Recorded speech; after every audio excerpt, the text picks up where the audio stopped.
Namastê a todos, muita paz.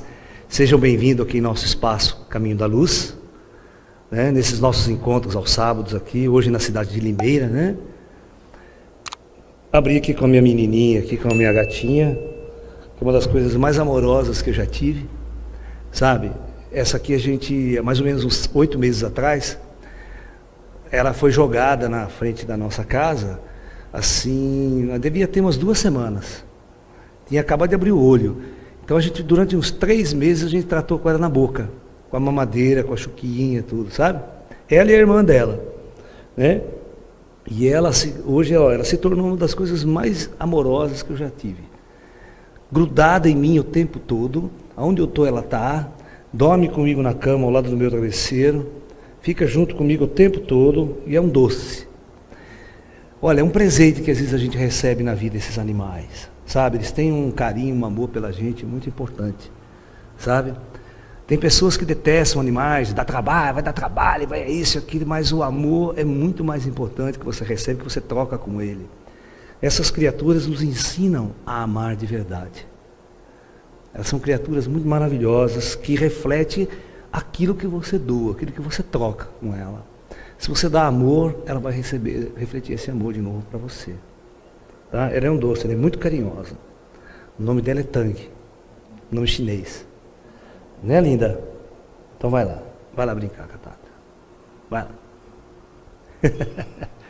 E hoje nós vamos falar, o tema que nós escolhemos para conversar com vocês é sobre universos paralelos. Então vamos lá. É um tema bastante complexo, bastante difícil, ok? Tá? De se mostrar para vocês, porque ele surge, a matemática desse negócio surge numa questão muito complexa da física quântica, tal, ok?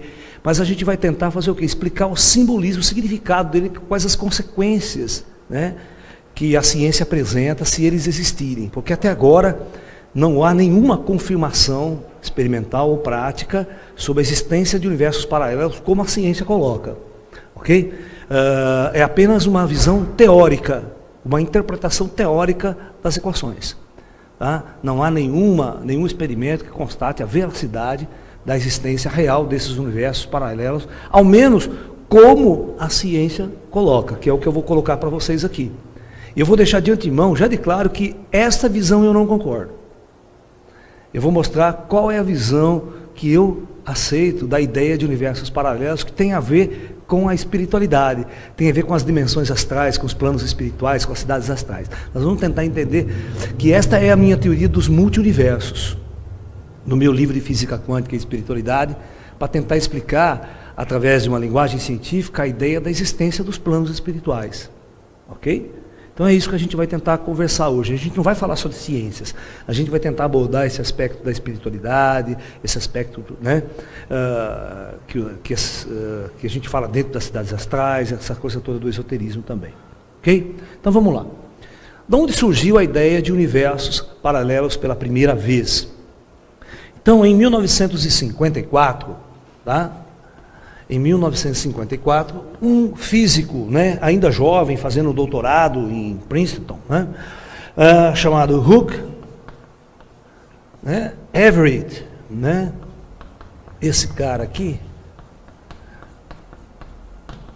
ele propôs uma teoria chamada a teoria dos muitos mundos. Ok?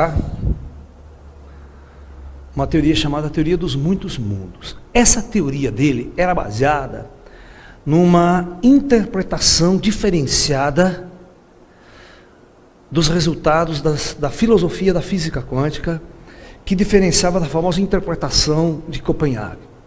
Porque o que é essa interpretação de Copenhague? A física quântica, os modelos teóricos dela davam margem a tantas interpretações variadas, que confundia muito a cabeça dos físicos. Então o que eles fizeram? Eles fizeram uma reunião em Copenhague, lá na época, os físicos quânticos, e definiram qual seria a visão padrão, a visão mais oficial da física convencional para a interpretação da física quântica. E essa, então, foi chamada interpretação de Copenhague. Ok?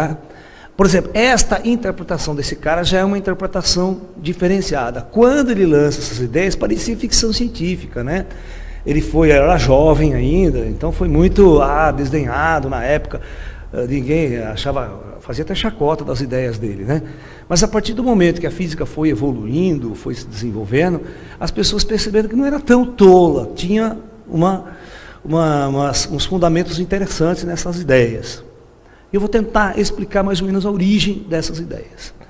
A origem da onde ele tira essa interpretação, que deve existir muitos mundos, é da famosa questão da dualidade partícula-onda, de onde vai surgir a certeza. A dualidade partícula-onda, que é a interpretação de Copenhague da natureza das partículas subatômicas. Ok?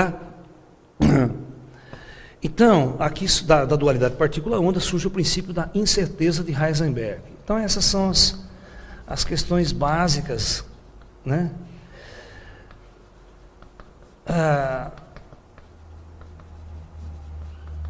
Da física quântica convencional.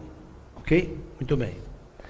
Isso significava que a natureza tem a ver com a natureza de uma partícula subatômica, né? No caso, vamos pegar o elétron como símbolo, né, de uma partícula subatômica. Então, os físicos não sabiam na época, né, antes qual era a natureza do elétron, por exemplo. Como o elétron era feito, do que ele era constituído, qual era a forma, qual era o tamanho, como o elétron era, como esta partícula era.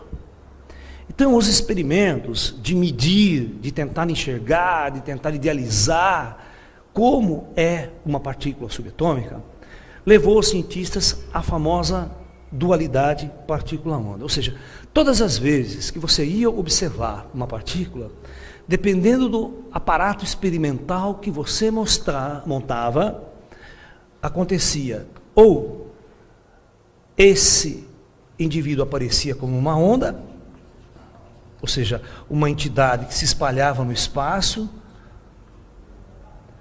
ou se você montasse um outro aparato experimental, né, este objeto, o elétron, aparecia como uma partícula pontual. Né? A ideia da partícula, um objeto pontualzinho, localizado numa região muito definida do espaço. Isso levou aos físicos da época uma discussão muito grande, né? Mas como que uma coisa pode ter duas faces completamente diferentes? Né? Quando eu não estou enxergando esta partícula, como ela é? Né? Então, na verdade, isto levou aos indivíduos, quando eles vão tirar uma medida, eles nunca conseguem uma medida com determinada precisão. Tá? E esse é o princípio da incerteza de Heisenberg. O princípio da incerteza de Heisenberg diz que cada vez que eu vou tirar uma medida de posição da partícula, onde ela se encontra num eixo XY, você pode estabelecer, dentro do seu referencial adotado no laboratório, você pode adotar um eixo referencial, um ponto referencial, para você medir velocidade, medir as propriedades de uma partícula como o elétron, as propriedades físicas de uma partícula, como a gente diz, né? Então, você pode estabelecer um eixo, né, uma origem, né, o eixo X aqui, onde você determina nesse eixo X, onde que está o elétron? O elétron está se deslocando, por exemplo, no espaço, ele está se deslocando aqui. Certo? Claro, você vai ter uma coordenada X, Y, no caso Z, se você estiver trabalhando em 3 dimensões. Mas você precisa determinar esta posição aqui, esse X1, onde o elétron se encontra num determinado tempo T. Então, todas as vezes que os caras iam tentar achar a posição do elétron, né? Achar a posição do elétron, ele tinha que montar um aparato, tipo, que achasse uma partícula. Porque a onda se espalha do espaço, você não tem uma precisão da posição dele. Então, você localizava a partícula em um determinado ponto. Mas preste atenção. Mas acontecia que esta medida nunca era precisa, ela tinha um certo erro. Esse erro não tinha nada a ver, segundo os físicos da época, com o equipamento utilizado. com a precisão do equipamento utilizado. Por mais preciso que você construísse o equipamento, a medida dava um certo erro. E para os físicos, você só pode determinar, escrever uma equação de movimento de um objeto. Por exemplo, a equação de movimento mais simples de um objeto é essa, S igual a S0 mais VT. Ou seja, uma equação de movimento retilíneo uniforme. Todo mundo aprende no colégio. E você sabe que para você escrever uma equação de movimento, sabe como ela evolui no tempo, você precisa de duas medidas. A posição inicial, que é essa aqui, a posição que ele está, e você precisa medir a velocidade dele. Você precisa medir essas duas coisas. Ao mesmo tempo, eu tenho que saber ao mesmo tempo qual é a velocidade e qual é a posição. Isso aqui no mundo alto, aqui, quando eu dou um tiro numa bala de canhão, pego um carro passando, é super fácil você tirar essas medidas com extrema precisão. A chamada física clássica. Mas quando os cientistas foram no mundo atômico para estudar a partícula e tentar medir esses mesmos para escrever uma equação de movimento ordinária dessa partícula, eles não conseguiam. Exatamente por causa dessa dualidade. Que todas as vezes que eles tentavam, achar a posição da partícula, eles perdiam a medida da velocidade. Ao mesmo tempo. E se eles montassem o aparato para achar a medida da velocidade, eles perdiam a posição. Então, olha que louco. Entendeu? Porque é difícil você medir as duas coisas ao mesmo tempo no elétron. Por quê? Por causa dessa natureza quântica dele. Essa natureza ondulatória dele. E essa natureza ondulatória dele fez o indivíduo acontecer o seguinte. Eles perceberam que, por mais que eu arrume um aparato experimental, não é um aparato experimental, é a natureza da partícula que causa essa incapacidade de medir, essa incerteza na medida. E essa incerteza é dada por uma letra. A incerteza, quando a gente diz incerteza, quem está acostumado com mecânica aí, sabe, quando a gente vai tirar uma medida de mecânica, você tem uma tolerância, certo? Não tem uma tolerância que o seu aparelho consegue medir? Mais ou menos, Então, esse mais ou menos a gente chama de delta. Então, delta X significaria a tolerância da medida na incerteza. Aí você tem uma incerteza, uma imprecisão na posição X. E você tem também uma incerteza na posição tempo, E você tem também uma incerteza na velocidade. Mas na física, na verdade, na física, a gente, quando os caras montam aparato experimental, eles não conseguem medir essa entidade diretamente, a velocidade. Na verdade, eles conseguem medir o P. P é o momento, que é massa vezes velocidade. Então, na verdade, toda medida tinha uma certa imprecisão. Você não conseguia tirar uma medida exata. E essa imprecisão no mundo atômico era grande, não é uma imprecisão muito pequena não, para o mundo atômico. Então, Heisenberg, depois de fazer tantas experiências, tanto aparato, tanta medida, e não conseguir achar essa posição, ele percebia o seguinte: eu posso conseguir essas medidas dentro de um parâmetro de precisão. A precisão máxima que eu posso conseguir era uma equação, que foi a equação fundamental de Heisenberg, que era, quando você multiplicava a incerteza da medida da posição, vezes a incerteza do momento medido, você teria, neste caso, uma medida maior ou igual a um H cortado sobre 2. Esse H é uma constante de Planck, dividido por 2π, o H cortado, o H. Entendeu? Então, isto vai acarretar, essa é a base do princípio da incerteza de Heisenberg. Isso vai acarretar o quê? Olha que louco. Se você não consegue medir, eu tenho uma partícula aqui, o elétron, presta atenção, o elétron está aqui, num determinado ponto. E eu não consigo medir com precisão a velocidade dele, olha que louco que é. Então, existe um erro, um ΔV, um erro na velocidade. Uma imprecisão na velocidade. Essa imprecisão pode acarretar muitos problemas, ele pode estar parado. Então, Einstein, inclusive Einstein escreve uma vez num livro, se você perguntar para mim se o elétron está em repouso, o que eu posso responder? Não sei. O elétron está em movimento? Também não sei. Não tenho certeza. Então ele está em repouso ou ele está em movimento? Ou seja, você percebeu que essas 3 perguntas fundamentais que eu faço, a física quântica, aí ele pergunta, mas como é que eu posso escrever uma equação de movimento? Como é que eu posso prever o andamento de um sistema físico se eu não consigo nem saber essas questões fundamentais? Como é que eu posso escrever uma equação? Então vocês vão entender de onde vai surgir as ideias, de onde entra o universo paralelo, em tudo isso. Se você não souber disso, você não entende nada das teorias do universo paralelo.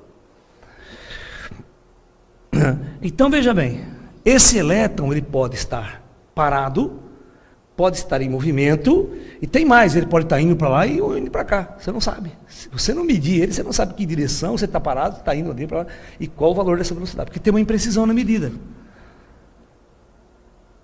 Então, os físicos chegaram à conclusão que eu só poderia escrever uma equação com probabilidade. Ou seja, se eu pergunto então para você, o elétron está parado? A resposta da física quântica hoje diz, existe uma certa probabilidade de ele estar parado. Por exemplo, mas também existe uma certa possibilidade dele estar andando. Mas qual das 2 situações é a real? Não sei. Eu só sei quando eu tento construir uma situação, fazer uma medida precisa, uma medida, ou seja, de um dos 2 parâmetros, ou é essa. Se eu medir o P, ele se dá diferente de 0, eu sei que ele está andando. Mas aí eu perco a posição, eu não consigo achar aonde ele está no espaço. Com precisão. Se eu tentar achar a posição com bastante precisão, eu perco a velocidade. Então eu não posso escrever uma equação de movimento desse jeito. Então por isso que deu pano para a manga, depois demorou muito tempo para um grande matemático chamado Edwin Schrödinger conseguir escrever uma equação de movimento nessas condições. Aí constrói a chamada mecânica quântica. Que é a mesma coisa que a mecânica newtoniana. Depois que o Newton fez todas as equações de movimento, de força, aceleração, tudo isso, aí ele conseguiu construir a mecânica newtoniana. Esse aqui eram os primórdios da física quântica. Então não existia uma mecânica quântica. Isso aqui é a física quântica. Porque eu não construí nenhuma equação de movimento para você chamar de mecânica. Você determinar aceleração, tudo isso aí, tudo dentro desse parâmetro. Porque eu não tenho essas medidas fundamentais. Então, a partir do momento que eu não tenho essas medidas fundamentais, eu não sei o que está acontecendo, e por isso que o Einstein ficava puto da vida com o Niels Bohr, com o pessoal da física quântica, porque o Einstein não aceitava essa ideia de que a natureza teria que ser probabilística, que uma equação de movimento da mecânica teria que ser através de ideias probabilísticas, e não mais objetiva e exata, como a relatividade sempre foi, como a física newtoniana sempre foi. Einstein achava que deveria existir algumas variáveis ocultas que os físicos da época não tinham descoberto, que podiam resolver todo esse problema aqui. Coisas que eles não tinham descoberto ainda, ok? E Einstein morreu não acreditando nisso, nessa ideia da mecânica quântica probabilística. Então, a condição é a seguinte. Então, os físicos acabaram construindo a ideia do elétron, a ideia do que é um elétron, na verdade. Eles construíram uma coisa para representar, para representar o elétron, ou na verdade qualquer partícula subatômica, elétron, ou qualquer partícula subatômica, escuta o que eu estou falando. Porque eu não sei a forma, não sei o tamanho, não sei a posição, não sei como é que ele vai, quando ele está, de que jeito, só quando eu criar uma medida e quebrar. Então, para representar o elétron, eles construíram uma imagem de uma função de onda. Uma função de onda. Uma função de onda é uma equação, né, de seno e cosseno, uma relação. Assim. Então, é chamada de psi de x de t. É um negócio assim. Tá? E aí você escreve uma equação de onda aqui, genérica, com valores genéricos, porque para cada situação os valores vão mudando. Não vou nem escrever a equação para não assustar vocês. Mas essa equação, ela representaria como o elétron se comportaria em movimento e em posição. Você poderia encontrá-lo. Mas é uma representação ondulatória. Ok? Muito bem. Mais para frente, vem um outro físico e ele constrói uma matemática, ele fala assim, densidade de probabilidade. Ele constrói um negócio assim. Ele pega o psi conjugado, né, de uma função de onda x de t, multiplicado pela onda psi normal, x de t, vai dar um número que eles vão chamar de densidade de probabilidade. Aí vem a chave do negócio do universos paralelos. Essa matemática complexa, complicada toda aí, né? Na verdade, aqui vai dar um número que é uma probabilidade. Então, se você tem uma equação de onda, uma função de onda específica, de uma partícula específica, né? E você pergunta, né? Aonde o elétron está? Numa trajetória. Onde ele está? Ele está no começo, aqui, aonde ele está? Então, esta equação dará, se você quiser saber no tempo t igual a 5 segundos, qual a posição e qual a velocidade do elétron, nesta trajetória que ele está seguindo, esta informação só pode dar o seguinte, olha, existe uma probabilidade da posição dele ser entre este ponto e este ponto. Aqui você pode encontrá-lo, mas aonde, com precisão, não. E qual a velocidade dele? Olha, existe uma possibilidade, dada pela equação, da velocidade estar entre este valor e esse outro valor.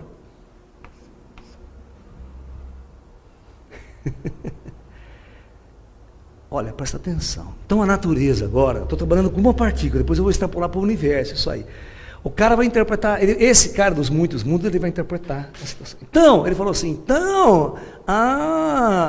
então quer dizer que eu pode acontecer qualquer uma dessas situações que está aqui dentro, nesse intervalo, ΔX, por exemplo, ele pode estar em qualquer posição. Aí se você faz uma pergunta matemática, quantas posições eu tenho entre x1 e x2? Se você trabalhar com números reais. Infinitas, né? É aquela velha história, se você tem a nossa reta real, né? Entre 1 e 2, quantos pontos existem? Infinitos pontos. Então este cara da teoria dos muitos mundos, o Hugh Everett, ele falou o seguinte, na verdade, cada uma dessas possibilidades, elas são reais, elas existem agora. E cada uma dessas possibilidades é um universo que está acontecendo aqui e agora. Olha que louco essa interpretação, porque o pessoal de Copenhague não interpretava assim isso não. Né? Eles interpretavam só que havia duas possibilidades, e essas duas... E quando você define, como nós criamos um aparato experimental, quanto está a probabilidade, certo? Olha, existe a possibilidade de estar entre esse e esse ponto, não sei qual. Existe a possibilidade de estar entre essa velocidade e essa velocidade, não sei qual. Quando eu não sei qual, ainda está no mundo das probabilidades. E, por isso que é uma função de onda. Agora, quando eu vou medir e vou criar um aparato que eu quero saber com mais precisão onde ele está, eu acho ele, eu crio a medida e acho, o elétron está aqui, ó. Mesmo que haja um errinho na posição, eu acho ele mais ou menos aqui. Isso significa que aquela ideia de probabilidade acabou. Porque eu fiz uma escolha, eu fiz uma medida e o elétron apareceu aqui. Então, este é o meu universo. Ele se comporta desse jeito aqui. Mas o Huygens disse que esse elétron, ele existe em todos esses outros tempos aqui, em outras essas posições. E cada posição que ele poderia existir como probabilidade, ele existe realmente. Só que eu é que, quando monto, eu escolho aquela possibilidade, aquele universo, para se manifestar neste universo. Né? Então, essa situação é uma situação extremamente complexa. para vocês entenderem o significado do universo paralelo. Então, na verdade, ele queria dizer o seguinte: existe um universo que é o nosso, esse aqui. Vamos imaginar assim. Existe um outro universo, paralelamente, onde a outra possibilidade está acontecendo, um outro valor de velocidade. Existe um universo, olha, em que a velocidade aqui é 0. Fica à vontade, senta aí. Eu adoro a parte espiritual. E V igual, assim, um número diferente de 0. Um número diferente de 0. Ó. Vocês estão me entendendo? Olha que louco. Se existir dois universos onde essas medidas padrões estiverem acontecendo, isso é muito louco. É muito louco. Esse cara aqui cria uma experiência mental que é a mesma que eu vou criar agora, certo? Para explicar o que significa esses dois universos totalmente diferentes acontecendo ao mesmo tempo e como seria muito louco. Se eu estivesse, presta bem atenção, com uma arma apontada na minha cabeça, na roleta russa, onde tivesse uma única bala, e eu perguntasse para você qual a probabilidade de eu apertar o gatilho e eu morrer. Se o meu tambor tiver 6 buracos de uma bala, é 6 por 1. Ok? Tá? Presta bem atenção. Olha o que ele quer dizer com isso. Ele quer dizer que eu estou jogando com a probabilidade. Eu aperto o gatilho aqui, a bala não sai. Velocidade igual a 0. Então eu não morro. Mas num outro universo, agora está acontecendo exatamente a outra probabilidade. Eu apertei e pum, morri. Porque foi diferente de 0. Então eu tenho dois universos caminhando paralelamente, com duas histórias completamente diferentes. Nesta, eu não morro. E nesta, eu morro.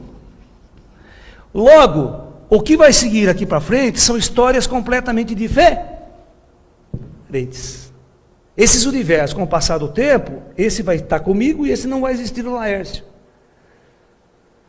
Então, o que significa isso? Significa que se eu jogar essas ideias, uma coisa mais complexa, pode existir um universo aqui agora onde o Hitler ganhou a Segunda Guerra Mundial e não foi morto. E toda a sociedade, a partir daquele evento, criou um curso completamente diferente. Como existe N e infinitas possibilidades, infinitos universos paralelos, você teria ao mesmo tempo agora infinitas histórias acontecendo no nosso mundo. Nós poderíamos ter um mundo onde os dinossauros não foram extintos. Olha as possibilidades. Nós teríamos então N igual ao infinito universos coexistindo paralelamente.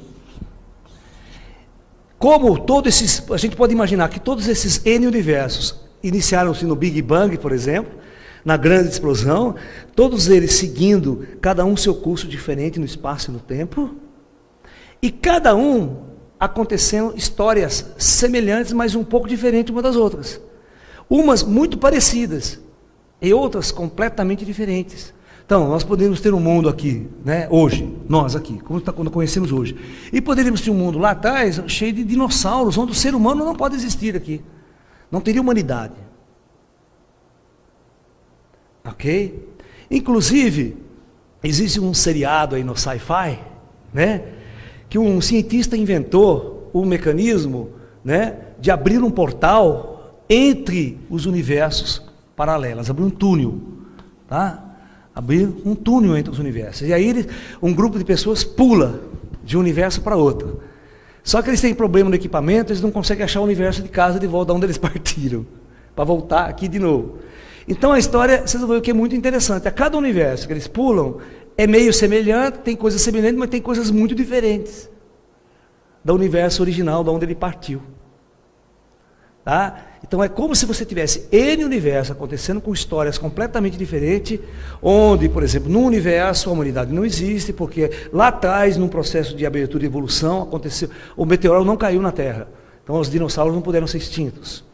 certo? Por causa das probabilidades exatamente dos fenômenos quânticos que abre essa possibilidade de existir N variações de situações que pode mudar o curso da história, como eu falei para você, de uma bala. No caso da probabilidade de um elétron, se, na verdade, não fosse uma bala, porque uma bala já é a probabilidade mais física, não é quântica. Mas se você pensar no elétron, que o elétron é que dispararia uma bomba, ou uma arma que me matasse, que aí o elétron está sujeito às condições da mecânica quântica, entendeu? Então, o elétron seria responsável por essa variação de probabilidades. Né? Mesmo que ele acontecesse no mundo subatômico, mas ele desencadearia um fenômeno no mundo aqui em cima, né, como a gente diz. Então, essas situações é interessante. Aí é que os caras começam a criar isso aqui, os chamados pontes entre universos paralelos, que estariam acontecendo ao mesmo tempo. E aí você ficaria preso num ad infinitum, né? Se você não tivesse a matemática certa, para abrir a porta certa, no lugar certo, você ficaria passando de universo a universo. Esse é o filme, o seriadinho que os caras inventaram aí, certo? Os caras começavam a andar e não conseguiam voltar para casa, achar o universo original deles. E sempre tinha uma diferença num no outro. Tinha um universo que ele chegava lá e encontrava ele mesmo. Ele encontrava ele mesmo, mas com roupa diferente, com cargo diferente, pensando diferente. Era muito interessante.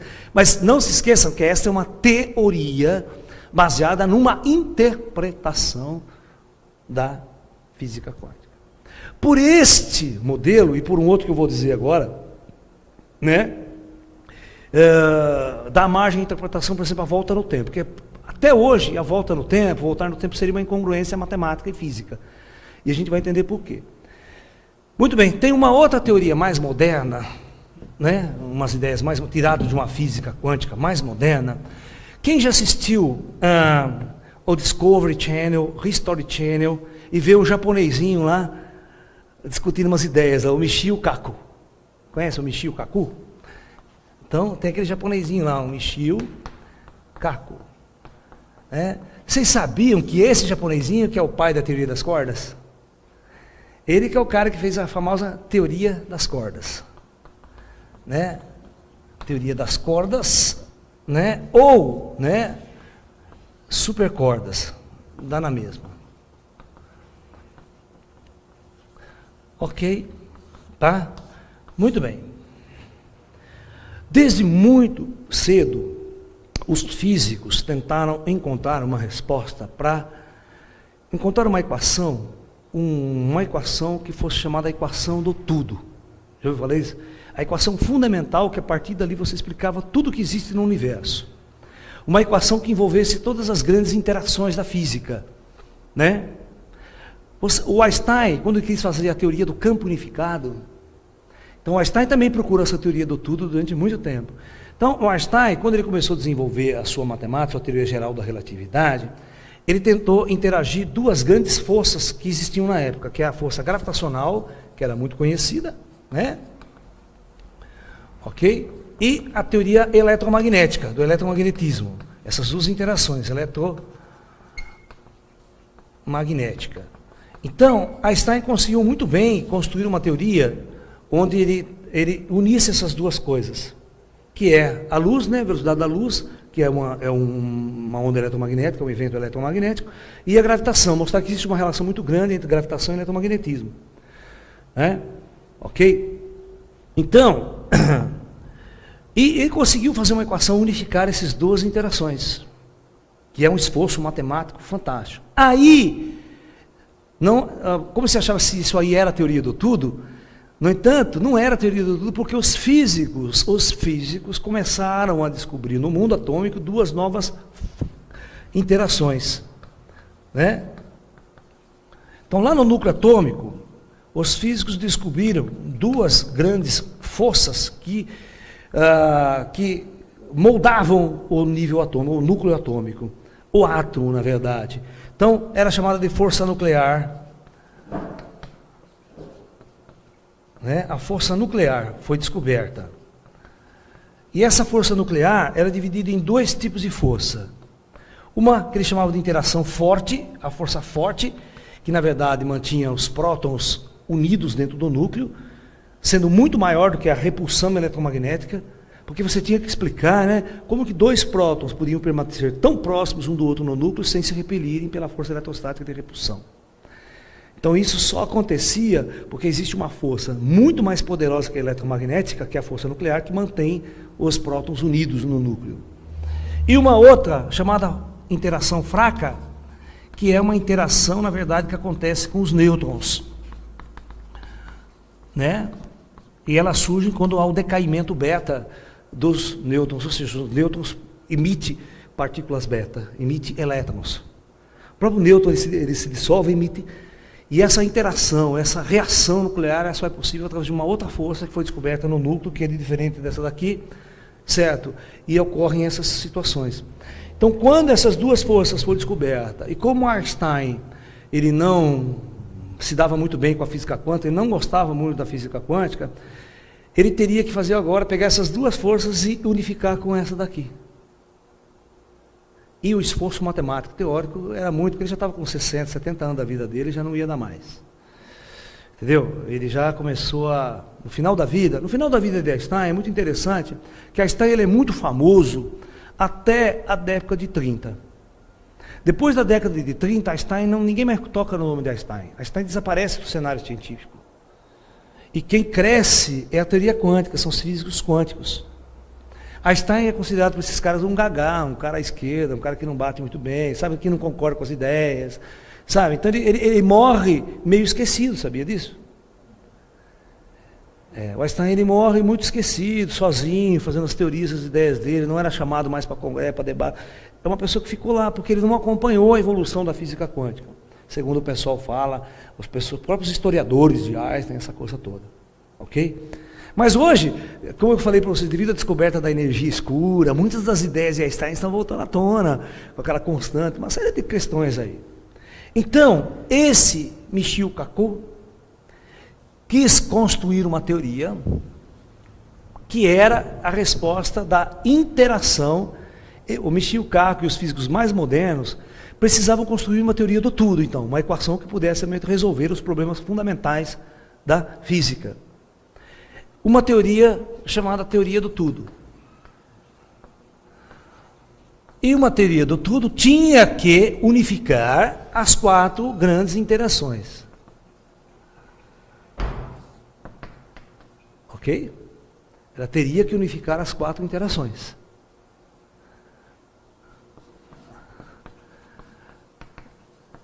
Então teria que ser uma teoria quântico-relativística. Quântico-relativística. Uma teoria que pudesse unir a física quântica com a teoria da relatividade.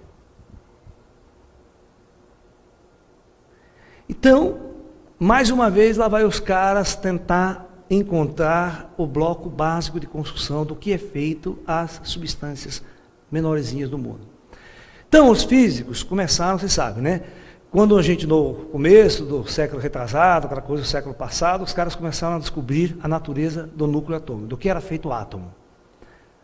Então eles descobriram, em primeira mão, que o átomo tinha 3 partículas fundamentais, né? Então, o átomo era composto por 3 partículas fundamentais, o elétron, né, que foi descoberto com maior facilidade, depois o próton, e depois, posteriormente, o nêutron.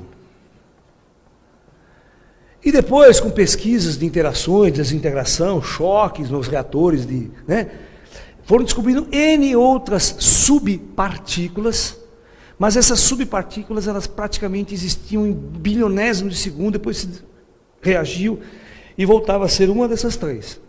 Ou radiação eletromagnética, ou fóton. Na verdade, a outra coisa é o fóton, né? Fóton você pode interagir com a ideia de uma partícula quântica também.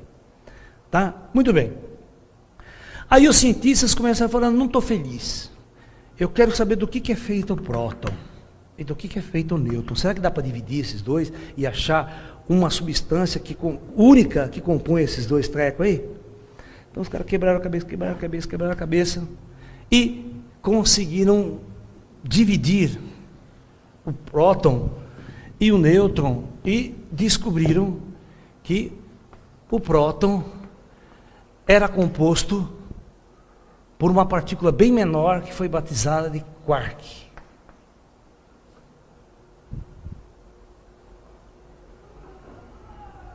Então o quark era uma outra partícula que, combinada, elas compunham o elétron, o próton e o nêutron. Certo?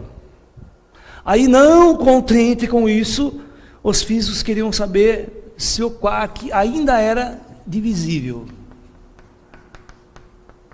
Se ele era o fundamental mesmo, se ele era o primórdio da coisa. Então foi aí que o Michio Kaku conseguiu desenvolver uma ideia de que a partícula fundamental, que seria a composição do quark, e a partir do qual se reuniriam esses quarks dando próton, então ele chegaria na partícula considerada fundamental. Essa seria a fundamental mesmo. Então não tem nome essa partícula fundamental ainda. Então, ele imaginou que essa substância fundamental não seria uma partícula pontiforme, um objeto redondinho, sólido. Porque a mecânica quântica não pode emitir objetos apenas particulares, né? Tem a parte ondulatória do negócio, sempre. Então ele imaginou que essa partícula fundamental seria um filamento. Ela seria um filamento longo, tipo uma linha, uma corda.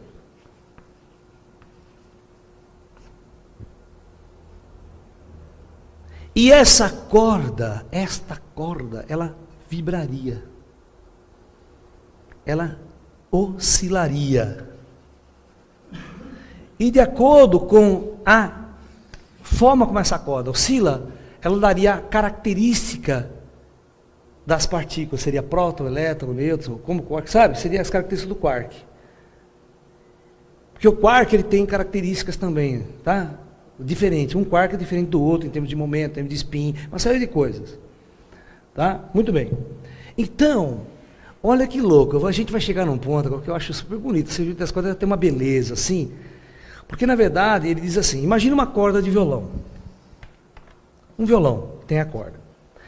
Quando você bate nela, dá um som, né? Quando você põe uma outra corda aqui, né? Com um comprimento diferente, você bate, vai... não gera uma harmonia. Então ele disse assim, que quando cada corda numa frequência diferente, vibrando numa frequência diferente, você constrói uma coisa harmônica, um objeto harmônico. Então, é como se a natureza da matéria estava mais para a música, é como se fosse uma música do que qualquer outra coisa. Por isso que os indianos têm a ver, quando os indianos falam que a natureza da coisa é mântrica. Olha, os indianos dizem que no princípio, Brahma era o grande Om, o grande som inicial. É como se as cordas todas estivessem vibrando numa única som, numa única frequência. E depois, a variação dessas frequências começam a criar a pluralidade dos mundos, a pluralidade dos objetos. Mas o fundamental é uma única corda que, quando ela vibra de forma diferente, ela tem características diferentes. Isso tem muito a ver com a teoria que eu criei, né? Quando eu criei a teoria dos multiuniversos, que nós vamos discutir aqui agora do nosso jeito. Então, veja bem. Então, a partir dessa teoria das cordas, surge também uma nova ideia de universos paralelos. Muito parecido com aquela ideia que eu já falei aqui, dos universos paralelos. É uma matemática que dá essa possibilidade. E esta teoria das cordas dá a possibilidade de uma viagem no tempo. Então vamos ver a ideia da viagem no tempo aqui, como que ela seria, prática, sem violar os famosos princípios de causa e efeito. Né? Então, como a viagem no tempo seria possível, né, voltar ao passado, né, ao passado, sem violar as leis de causa e efeito. Por quê? Uma das principais situações que causaria a impossibilidade de uma volta no tempo, se o universo fosse linear. Se o universo fosse linear, não tivesse um universo paralelo, não dá. Porque aconteceria o seguinte, se eu estou aqui, nesse tempo atual, o tempo agora, e entro numa máquina do tempo, e retorno num tempo passado,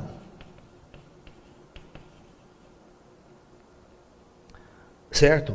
E o universo fosse linear, fosse o mesmo universo que eu saí, eu voltei, existiria uns paradoxos aqui que não dá para entender. Por exemplo, já imagine se eu venho aqui e eu mato eu mesmo. Eu vou lá, eu dou um tiro em mim mesmo, ou no meu pai, na minha mãe.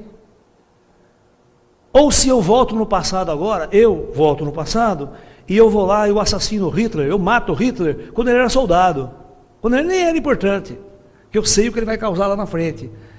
Aí eu pergunto, o que causaria com o universo? Não ia ter Segunda Guerra Mundial, não ia ter Hitler, não ia ter nada, e como eu ficaria, como a Terra ficaria aqui no futuro? Será que a hora que eu voltasse para o meu tempo, tudo estaria mudado? Porque eu modifiquei o passado? E aquela grande história, e se eu matasse eu mesmo, como é que eu ficaria? Eu nem saí daqui, não poderia ter saído e vindo no passado. Eu não existi lá, nem aqui. Qual tempo tudo isso acontece? Isso são chamados paradoxos do tempo.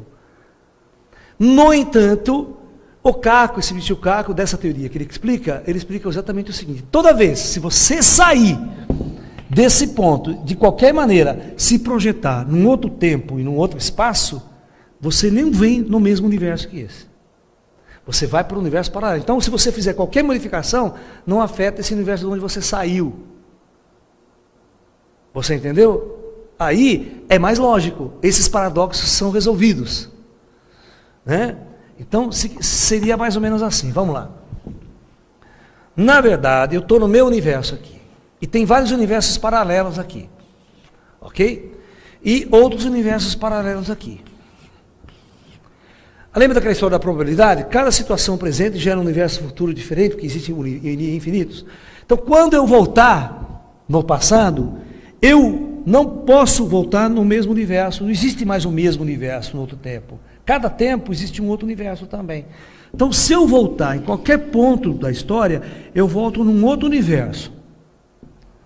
Se eu fizer mudanças estruturais nesse universo, automaticamente ele parte para uma linha de universos paralelos. Ele não é esse universo aqui.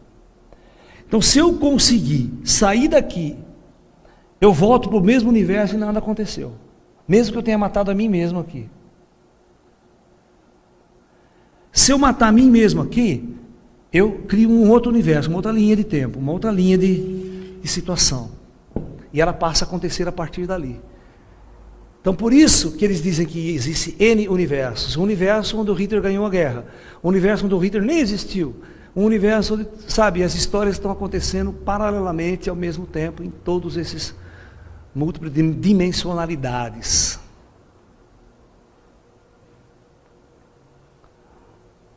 Por exemplo, eu particularmente acho isso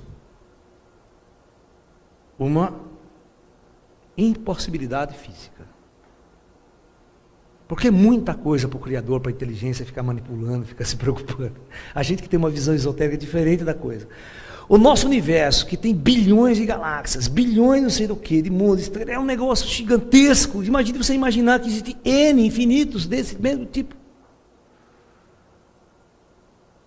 Seria uma visão muito macroscópica de tudo. É muito grande o negócio, é muito complexo o negócio. Tá? Então, a partir daí, eu, Laércio, né, criei uma teoria nova de multiuniverso, que é a que está no meu livro de física quântica, no meu seminário de física quântica, uma teoria diferente de multiuniversos quânticos, mas que não seriam universos paralelos no sentido da palavra, como está sendo interpretado aqui, neste caso. Ok? Então vamos lá. Qual que é a minha interpretação? Para dar um resumo. Os multi-universos,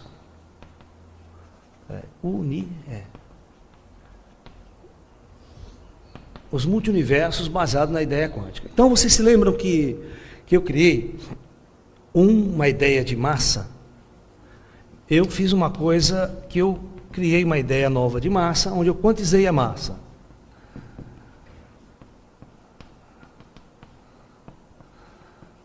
A grandeza chamada massa, onde eu disse que a massa de um objeto quântico, de um objeto, ela era, na verdade, uma certa constante vezes uma massa M1, uma certa constante vezes F1.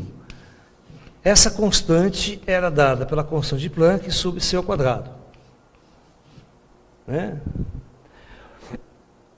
Então, na verdade, nós teríamos aquela chamada linha dos multiuniversos. Nós teríamos aqui densidades quânticas da matéria. Na verdade, esse universo onde nós estamos aqui, que eu vou chamar de 1, 2, 3, 4 e N. Você vai ver que ele não pode estender-se até o infinito. Isso aqui já tem limitações. Né? Na verdade, esse universo 1, a massa estaria sendo igual a uma certa constante, que é a mesma para todos, vezes uma frequência F1. Aqui, M2 seria a mesma constante vezes uma frequência F2. M3, uma frequência K vezes a F3. E aqui, né, se você seguisse para profundo, você teria então no final uma massa genérica sendo a constante vezes uma frequência genérica. No entanto, eu disse que você pode pegar o elétron e perceber que a natureza dele oscila, como a teoria das cordas. A teoria das cordas é que existe algo que oscila. E essa coisa, dependendo da energia que ela possui, ela dá a energia de massa, a ideia de massa, a ideia de materializar. Então, eu digo assim, se você abaixasse a frequência dessa partícula, ela saltaria quanticamente, porque os níveis de energia são quantizados, eles não são um espectro contínuo, então ela saltaria de um plano, de uma dimensão para outra, mas de uma densidade para outra. No entanto, todos esses universos que surgem aqui, essas multifacetas, esses multiuniversos, só estão separados por uma densidade da massa, uma densidade da energia. Isso não significa que está tendo muitos universos, na verdade, é exatamente ao contrário. Você tem um único universo, o universo é único. Não é igual a teoria dos que existem N universos paralelos. Só existe um único universo. E aqui dentro deste universo, nesse mesmo universo, existe outros multi-universos que é um número finito, não é um número infinito. É um número infinito de N universos densamente diferentes. Isso estaria explicando o quê?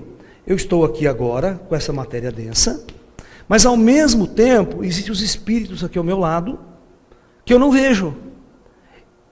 Existe uma cidade astral com uma sociedade toda funcionando, com casas, com tudo, uma cidade astral, uma sociedade, e eu não vejo. Então onde ela está? Ela está aqui, no mesmo lugar. Eu só não percebo por causa dos meus sensores, porque ela está no nível menos denso, porque os espíritos atravessam a parede, vai embora, porque ele está numa outra densidade. Mas isso não significa que ele está num outro universo. Ele está aqui no mesmo universo que eu. Se eu posso apertar a mão dele, aqui conversar com ele, abraçar ele, é só ele materializar.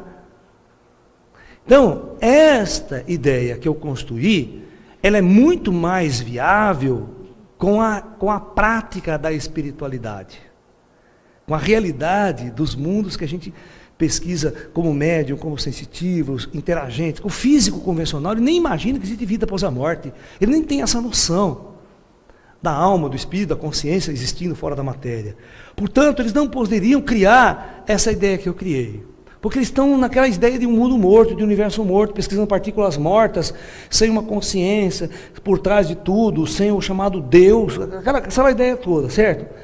Mas nós não. Então eu percebi que mesmo dentro da física quântica, eu consigo criar ideias de que existem multi-universos, mas não multi-universos paralelos do mesmo jeito que a física fala. Por exemplo, aqui as coisas estão acontecendo ao mesmo tempo. Cada universo, aqui nós estamos conversando, dando essa palestra. Agora lá no astral, tem uma cidade lá acontecendo as coisas, da mesma forma que está acontecendo lá em São Paulo, uma outra situação, uma outra cidade lá. É como se fosse uma outra cidade no mesmo lugar, no mesmo mundo, no mesmo espaço. Ele só é diferente de densidade da nossa percepção. Porque a partir do momento que você vira um médium perfeito e vê e fala com os espíritos, não tem outro universo mais, o universo se torna um. O espiritual e o físico se unem, se integram, se relacionam. É uma questão só de percepção. Então não é outro universo paralelo. Você não pode chamar de um mundo paralelo. Ele só é paralelo, ele só não é percebido porque a minha percepção não permite que eu a perceba. Mas ele está aqui, no mesmo universo que eu, interagindo e mudando as situações desse universo. Porque ele pode pegar esse giz aqui, ó, e pum, movimentar o giz, o espírito. Então ele está interagindo com esse mundo e mudando as regras quânticas desse mundo também. Pode curar uma pessoa, não deixar a pessoa morrer. Um ET pode chegar aqui, o espírito pode chegar aqui, da outra dimensão, não permitir que uma pessoa morra, fazer uma cura. Então ele está interagindo constantemente, os universos estão tocando. Não é como essas ideias que eu apresentei agora antes do universo paralelo, quando eles não se tocam. Um interfere no outro. Se interferir no outro, dava um zebra, o universo entrava em colapso. Então aqui seria exatamente uma visão mais esotérica, baseada na nossa experiência esotérica como médium, como sensitivos, que os universos paralelos existiriam. Na verdade, todas essas dimensões aqui estão dentro do mesmo universo. Eles são subconjuntos do nosso universo que nós conhecemos como um. Né? Não teria N. E aí fica fácil explicar a existência do espírito, a existência de uma cidade astral, a existência de vida após a morte. Né? Se você pensa nessa densidade no universo inteiro, você vai pensar ET de uma forma diferente, você vai pensar extraterrestre de uma forma diferente, você vai pensar tudo de uma forma diferente. Por isso, a minha experiência como sensitivo, como médium, não permite eu aceitar essa ideia convencional dos físicos teóricos sobre universos paralelos. Por exemplo, essa teoria dos caras nunca teve uma experiência que pudesse comprovar a existência desses universos. Ele é puramente teórico. Mas agora já a nossa não, né? Centro Espírita tem uns montes, todo dia tem espírito, tem ET, tem descobridor, está aí provando que eles estão, que são reais, que existe vida após a morte, e ele tem que estar em algum lugar. Eles têm que existir dentro de uma realidade. Então ela é mais aceitável, né? Que os espíritos existam dentro dessa outra dimensionalidade. Então eu quero que vocês entendam que de universo paralelo é só isso que existe. A gente inventar, porque não tem outra coisa.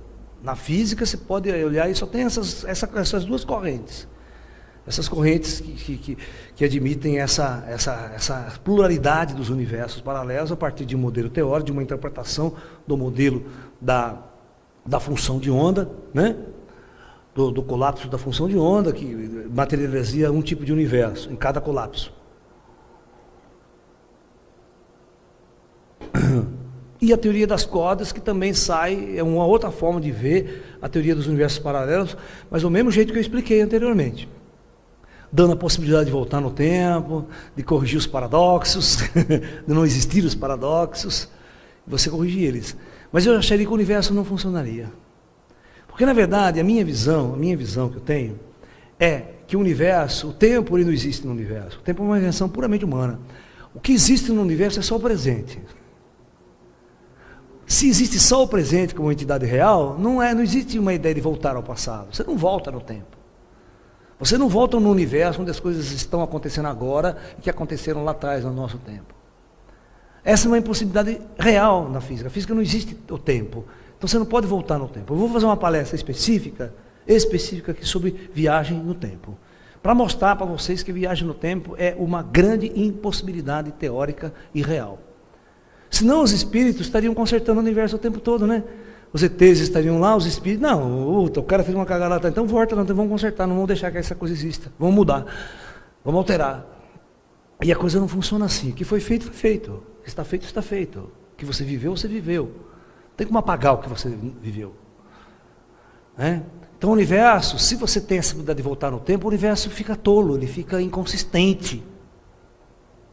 Né? Então, a ideia central disso é essa.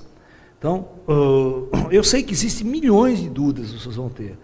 Mas vocês peguem esses filminhos aí de universos paralelos e vocês vão ver. Né? Sabe uma coisa que fala de universo paralelo? É o efeito borboleta. Já viu o efeito borboleta? O filme? O efeito borboleta é bem isso. Tem dois, um e o dois. Um eu acho mais bonito. Né? Então, vocês vão ver que cada vez ele está no universo, né? A partir daquele momento ele pode criar uma situação futura e criar um outro universo. E ele sempre tenta voltar atrás para corrigir um problema, né? Ele sempre tenta voltar no tempo, num ponto, para tentar corrigir um erro que ele cometeu lá atrás. E ele nunca consegue, né? Sempre dá zebra, sempre dá zebra. Sempre acontece uma coisa que ele não consegue seguir aquela linha de universo. Então, é uma ideia também, né? Em cima desse modelo teórico. Ok? Que eu acabei de explicar. Não em cima do meu. Em cima do nosso, aqui não existe ninguém fazendo isso. Nenhum cientista no mundo está fazendo isso aqui que eu fiz. Infelizmente. Claro que existem vários físicos, como Amit Goswami, muitos outros físicos, falando dessa realidade de vida após a morte, de um outro mundo, mas não existe uma equação teórica, um modelo matemático teórico que possa deslocar e dizer. E o meu modelo é um modelo muito simples. É um modelo muito simples. Só que essa frequência aqui, essa equação, ela pode ser muito mais sofisticada e entrar na teoria das cordas. E poder dizer que a natureza dessas frequências tem a ver com a frequência da corda que vibra a partícula fundamental. Você pode chegar lá no começo de tudo. Aí, essa teoria das cordas é muito mais sofisticada.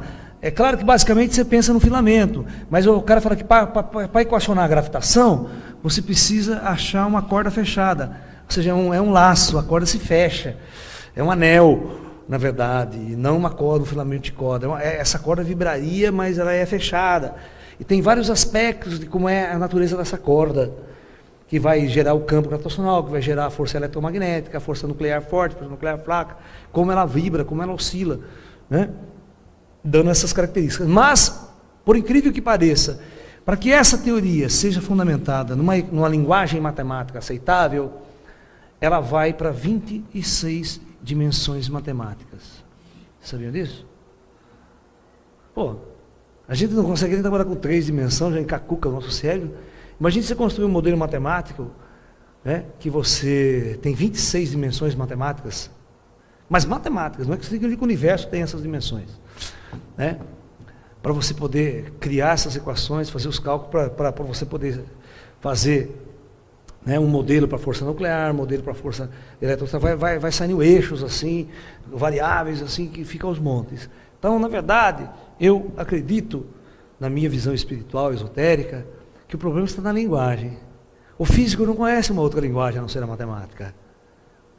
Ele não sabe trabalhar com uma linguagem mais avançada que não seja a matemática, que cria todos esses paradoxos assim, extremamente difíceis de ser manipulado. Porque a matemática ela começa a se tornar tão complexa que poucas pessoas dominam ela depois. Ela não se torna uma teoria popular. Sabe? Ela não se torna uma teoria que qualquer um pode consumi-la e compreendê-la e entendê-la. Ela se torna uma teoria para poucos. Como a teoria da relatividade de Einstein é uma teoria para poucos. Quem sabe a teoria da relatividade que você conhece, Ivo? Você não sabe. Tem alguém que só é do lado, sabe sobre relatividade, as equações toda bonitinha, calculada, representada? Não tem, tem meia dúzia. Então, se torna uma teoria inviável para a humanidade. Porque as pessoas não podem usufruir dela. Porque ela se torna extremamente complexa. Eu acredito que a vida é muito mais simples do que tudo isso que os físicos fizeram para ver e chegar no universo. Porque aquela velha história, você vai morrer, cara. Quando você morrer, você entra nessa realidade aqui, acabou. Você morre e você entra numa cidade dessa. Você vai, puta, e agora, né? Pô, e a minha matemática toda, e minha física toda lá atrás, como é que fica? Os físicos dão muito trabalho lá em cima por causa disso, porque eles querem entender depois. Aí fala, você tem que fazer o seguinte, para entender, você tem que passar uma borracha de tudo que você aprendeu. Vamos começar do zero. É complicado para a cabeça de muita gente começar do zero. É exatamente como vocês viram no filme Nosso Lar, vocês se lembram? O cara chegou, não, mas eu sou médico. Foi uma grande coisa que você é médico. Você conhecia aquela coisa lá embaixo de medicina. Agora você passa uma borracha em tudo, aqui você vai ter que começar tudo do zero de novo. Você não é médico aqui. Aqui não tem corpos biológicos para você manipular, para você cortar, para você, né? Aqui é outra física, outra técnica, outra engenharia, outra biologia, outro tudo. Você tem que aprender ou reaprender, vamos dizer assim, né? Porque quando você morre, a gente já veio do plano astral, né? Para reencarnar. Então a gente tem uma memória que está esquecida lá atrás do tempo que a gente viveu nessas comunidades espirituais, que é a nossa verdadeira natureza.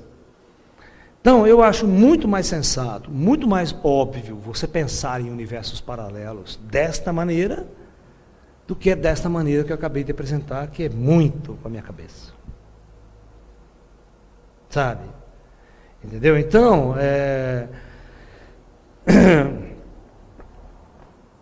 são tudo isso, e por isso que é muito difícil você sentar com um físico convencional que pensa desse jeito, com essa matemática desse jeito, tentar introduzir ideias esotéricas para ele, porque ele não está preparado para essa coisa aqui. Ele nunca foi do centro espírita, ele nunca viu como é que acontecem as coisas. É um cara que a cabeça dele está voltada para um outro tipo de visão. É a mesma coisa se você assistir, né? Se você, quando a Alemanha nazista ela caiu, Hitler foi morto, Hitler fez uma última cartada para defender a Alemanha da invasão dos russos e das forças aliadas. Ele não tinha mais soldado. Os soldados tinham morrido tudo, eles tinham acabado tudo. Então, quem vai defender Dresden? Quem vai defender a Alemanha? Quem vai defender Berlim? Criança. Então, 10, 12, 13 anos de idade, crianças. E velhos, acima de 50, 60, 70 anos que não ia para o exército, formou um exército, e com aquela filosofia nazista. Se você vê, as crianças de 12, 13, 14 anos, que eram presas e capturadas pelos russos e pelos aliados depois, você entrevistava esses moleques eram assim, ó. Porque eu quero morrer pela pátria, eu quero morrer por Hitler, porque Hitler é tudo, Hitler é o nosso Deus, porque isso aqui tem, os ideais. O cara foi tão fabricado ideologicamente, que para ele era um orgulho morrer pelo Hitler. Então você pegava aquela criança totalmente. E a mesma coisa que acontece na ciência convencional hoje. Você fabrica um tipo de personalidade do físico. O físico acredita que a única verdade está nesta direção, aqui. E a faculdade faz com que ele aprenda essas coisas. Você jamais dá a possibilidade para ele que lá do outro lado, completamente diferente, existe uma resposta. Então ele nunca vai caminhar naquela direção. Se ele pensar em caminhar na outra direção, a comunidade que ele está constituído, que tem uma ideologia muito fixa, pô, você é louco, sai fora, você não faz parte da nossa comunidade, isso aí não tem nada a ver. Por isso que quem discute comigo as minhas ideias só tem que ser esotérico, tem que ter físico espiritualista, tem que ser físio, pai de médium, ou físico, que desde criança vai no centro espírita, tal. Ou seja, que já tem a possibilidade que há a vida após a morte, que a experiência está aqui. Senão, não tem conversa. Não tem conversa. Eles acreditam que o universo é a teoria das cordas, isso é um mundo morto, todo de partículas mortas, você não pode encaixar vida nem consciência nessa teoria do caco aí, desse pessoal todo que apresenta essas coisas lá. Que vai falar de Big Bang, vai falar de evolução do universo. Para eles, o mundo e o universo é assim. Isso que eu estou falando aqui esotérico, para ele é coisa de religioso, de místico, não existe, não entra na física. Eu já estou esfolgado, cara. Eu já dei essa palestra a mim, discuti na física da USP e tudo mais, porque eu sei como é que os caras pensam. Eu convivi com o Sérgio Arlados, convivi com todo mundo. Eu sei que aqui é uma banca de mestrado e doutorado. Eu sei que você pega no pé, não, isso aí está errado. Onde você tirou isso aí? Por que você fez isso aí? De onde você foi? Os caras ficam perdidos, não sabem.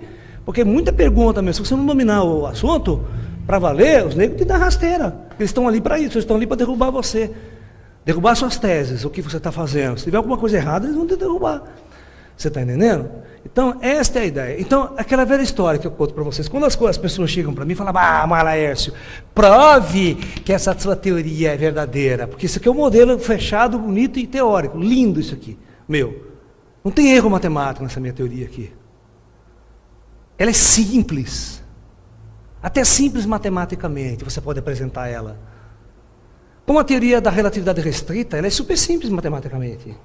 Qualquer ginasiano consegue fazer aquela demonstração. Não precisa nem ter universidade. Porque as equações envolvidas são todas equações de primeiro grau. Mas agora, e aqui é uma teoria bonita. Então o cara chega assim, foi exatamente o que o cara na USP falou assim para mim. Mas prove que a sua teoria está correta. Eu falei, tudo bem, eu não posso provar, porque isso aqui é uma teoria. Agora, prove que a teoria das cordas está correta. Também ninguém prova.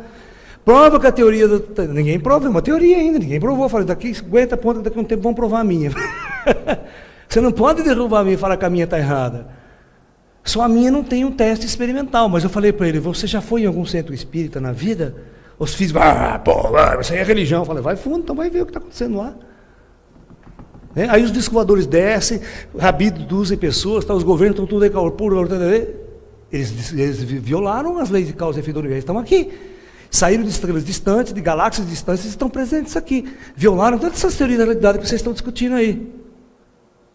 Então, os experimentos no futuro vai mostrar que vocês estavam errados. E que a espiritualidade estava certa.